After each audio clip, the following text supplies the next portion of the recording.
Magandang umaga, Pilipinas. Narito ang magiging lagay at taya ng panahon ngayong Miyerkules, ika-6 ng Mayo, 2026.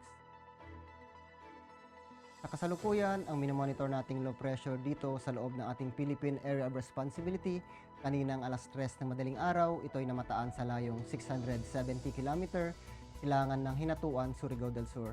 Ang sinasabing LPA ay mababa ang tsansa na mabuo o maging ganap na bagyo sa susunod na 24 oras.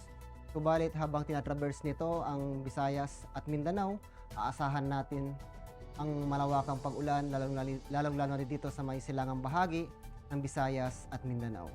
Samantala, ang tropical depression naman na nasa labas ng ating Philippine Area of Responsibility, kaninang alas 3 na rin ng madaling araw, ay namataan ito sa layong 2,395 km northeastern Mindanao. Ito'y may taglay na lakas na hangin ng 55 km per hour sa gitna at may pagbugsong 70 km per hour.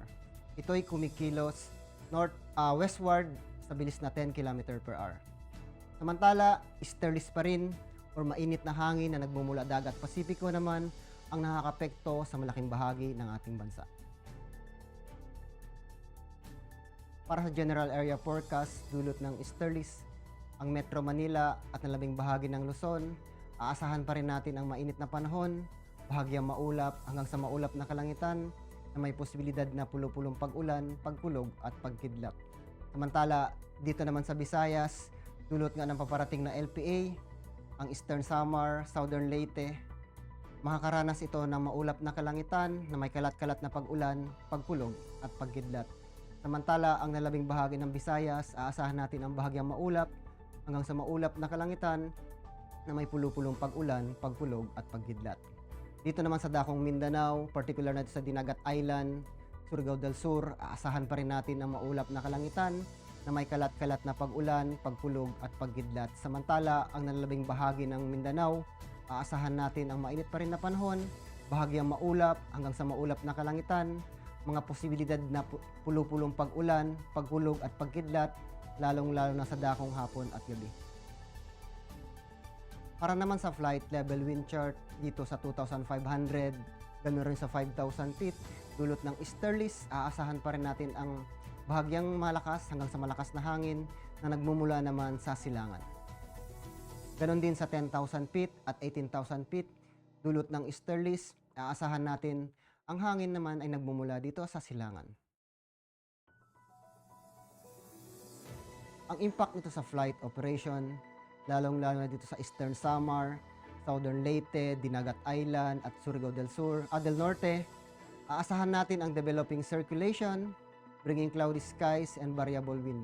Ang impact nito sa rotary, aasahan natin ang VFR operation may be restricted due to variable surface wind and reduced visibility.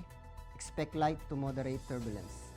Pagdating naman sa peak swing, aasahan natin ang intermittent rain under cloudy skies, may cause minor delays, and IFR approaches is likely.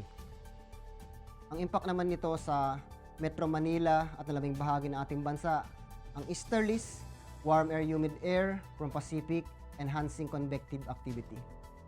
Para sa rotary, aasahan natin ang mga localized thunderstorm, light turbulence may briefly affect operations, especially inland in the afternoon.